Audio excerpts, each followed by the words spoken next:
Hello friends, welcome back to our YouTube channel. अभी हम लोग एनटीपीसी लिमिटेड की एनालिसिस करेंगे और इसके एनालिसिस में हम लोग देखेंगे इस लेवल शेयर को बाई कब करके हम लोग जा सकते हैं। जिस तरीके का प्राइस एक्शन पैटर्न है, नो डाउट यहाँ पे बहुत ही अच्छा यहाँ पे प्राइस एक्शन पैटर्न था। इसको ब्रेक करने के बाद ये इसने अपना आप सपोर्ट यहाँ पे टच कर लिया है। सपोर्ट टच करने के बाद ये बहुत ही अच्छा शानदार प्राइस एक्शन पैटर्न यहाँ पे बना रहा है। जो भी ड्राइंग है मैं उसे डिलीट कर देता हूँ। अब देखेंगे, देखिए इंपॉर्टेंट पॉइंट यहाँ पे नोट करने वाली कौन कौन सी चीज़ है। यहाँ पे ये ब्रेकआउट लेवल था पहले 145 का, ठीक है। इसको इसने दो तीन बार में यहाँ पे पहली बार आएगा, नो डाउट यहाँ पे ब्रेकआउट लेवल था तो पहली बार आएगा तो यहाँ से ऊपर ही जाने वाला था, ठीक है। सेकंड टाइम इसने ब्रेक कर दिया, इसके नीचे क्लोजिंग देने के बाद एक यहाँ पे हम लोग को नीचे फॉल देखने को मिला। फॉल देखने के बाद यहाँ पे देखेंगे ये एक ब्रेकआउट लेवल था। फिर से यहाँ से शेयर बहुत तेजी से ऊपर गया था। मैंने लास्ट इसके डिटेल एनालिसिस में आपको एक्सप्लेन किया ये चीज़। तो ये इसका एक सपोर्ट जोन था, ठीक है। तो इस सपोर्ट जोन के आसपास में फर्स्ट टाइम आने के बाद ऊपर गया। यहाँ पे फर्स्ट टाइम आने के बाद इसको ऊपर जाना था, नो डाउट। यहाँ पे हम लोग को ऐसा बिल्कुल एक्सपेक्टेड था कि यहाँ फर्स्ट टाइम आएगा तो ये ऊपर जाएगा। ऊपर गया, लेकिन फिर से जब नीचे आके फिर से ऊपर जा रहा है और इसी लेवल को रिटेस्ट करने की कोशिश कर रहा है जो लास्ट टाइम का 145 का यहाँ पे जो पहले एज अ सपोर्ट एक्ट कर रहा था, अभी एज अ रेजिस्टेंस एक्ट कर रहा है, ठीक है। पहली बार सेलिंग हो गई, दूसरी बार सेलिंग हुई, फिर से उसके पास आ रहा है। मतलब क्या है, ये जो प्राइस है इसको ये ब्रेक करके ऊपर निकलने की कोशिश कर रहा है, ठीक है। इसको कोशिश कर रहा है, मतलब यहाँ पे जो बायर्स है इंटरेस्टेड है।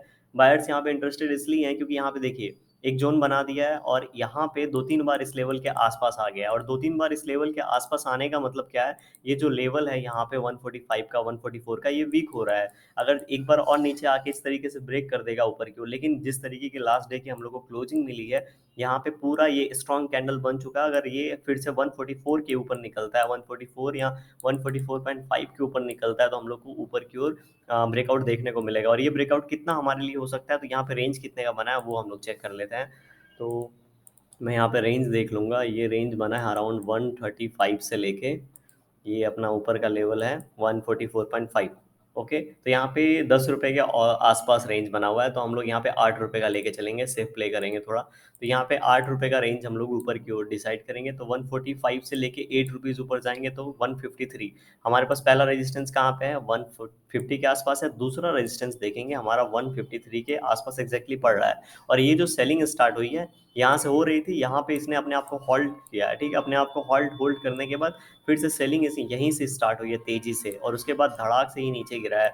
अगर यहाँ पे गैप अप ज़्यादा ओपन हो जाए तो फिर हम लोग बाई कैसे ही कर पाएंगे, ठीक है। अगर गैप डाउन ओपन हो गया, इस कैंडल के कहीं भी नीचे ओपन होता है तो बात मानिए कि ये फिर इसको ब्रेक कर देगा। ज़्यादा चांसेस इसके हो जाएंगे क्योंकि नीचे भी ऑलरेडी दो बार तीन बार रिटेस्ट कर रखा है। यहाँ पे इसके नीचे अगर ये ओपन हो जाता है गलती से, ठीक है, अगर इसके नीचे गलती से ओपन हो जाता है तो जो भी बाई करके लेके गए हैं उनका तो इस कैंडल के नीचे जिसका स्टॉप लॉस होगा सब एग्जिट कर जाएंगे, और जो और बाई करके लेके गए होंगे थोड़ा थोड़ा माल बेचना स्टार्ट करेंगे, ठीक है। बहुत लोग का हो सकता है यहाँ पे स्टॉप लॉस होगा, अगर इस लेवल को ब्रेक करेगा तो तेजी से नीचे जा सकता है, लेकिन ऐसा बहुत ही कम सिचुएशन में होगा अगर बहुत ही ज़्यादा गैप डाउन ओपन होता है तो।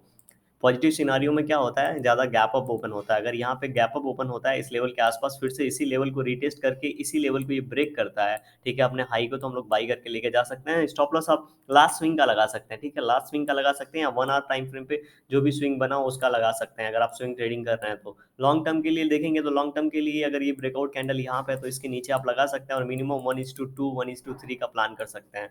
स्विंग ट्रेडिंग में हमेशा 1:2 का प्लान करिए क्योंकि 50% काम करेगा, 50% काम नहीं करेगा तो आप हमेशा प्रॉफिट में ही अपना पोजीशन एग्जिट करेंगे। तो इस तरीके से यहाँ पे सिनेरियो क्रिएट हो रहा है। देखते हैं आने वाले समय में मंडे को एक ऐसा यहाँ पे ओपनिंग होता है और किस तरीके से परफॉर्म करता है। टारगेट मैंने आपको बता दिया, स्टॉप लॉस आप अपने हिसाब से रख सकते हैं। और एक चीज़ और नोट करेंगे कि अगर लॉन्ग टर्म में देखेंगे, ठीक है, इसका वीकली टाइम फ्रेम पे अगर हम लोग चार्ट देखेंगे तो ये यहाँ पे इस ट्रेंड लाइन को इसने अभी तक ब्रेक नहीं किया है। मतलब ये इस ट्रेंड लाइन को रिस्पेक्ट कर रहा है और अभी भी ये अप ट्रेंड में बना हुआ है। इसका पहले से ही ट्रेंड अप है, अगर हम लोग देखेंगे तो इसका पहले से ही ट्रेंड अप है। इस ट्रेंड लाइन के उसने कभी क्रॉस नहीं किया। हाँ, नो डाउट यहाँ पे इसने अपने लास्ट लो को यहाँ पे ब्रेक कर दिया था और इसको फिर से रिटेस्ट करने जा रहा है। तो अगर ये इस ट्रेंड लाइन को किसी भी कीमत पे, ठीक है, 135 के लेवल को ये नीचे की ओर ब्रेक करता है तो फिर हमें इसमें 120 125 का लेवल देखने को मिलेगा। इस बात को याद रखेंगे क्योंकि इस लेवल को ऑलरेडी एक बार यहाँ पे ब्रेकआउट दिया था तो यहाँ सपोर्ट लेके ऊपर जा चुका है, तो फिर ये इस रेंज में आने की कोशिश करेगा 120 के आसपास। और इसका ब्रेकआउट ब्रेकडाउन होना मतलब मार्केट में भी बड़ा फॉल होगा, तभी ये ब्रेकडाउन यहाँ पे हम लोग को दिखेगा, वरना दिखेगा नहीं, ठीक है। तो फिर मार्केट भी और नीचे जा सकता है, इसका इंडिकेशन यहाँ पे ये होगा।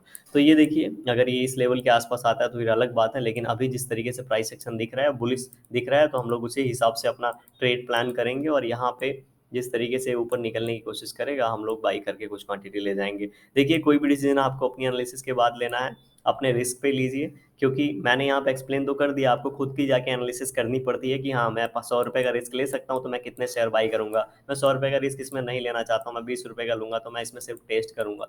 तो ये सब आप प्लानिंग करिए, अपनी एनालिसिस करिए, उसके बाद भी कोई भी डिसीजन लीजिए। चलिए, वीडियो पसंद आया तो लाइक कर देंगे, चैनल पर नया तो सब्सक्राइब कर देंगे। Thank you for watching this video.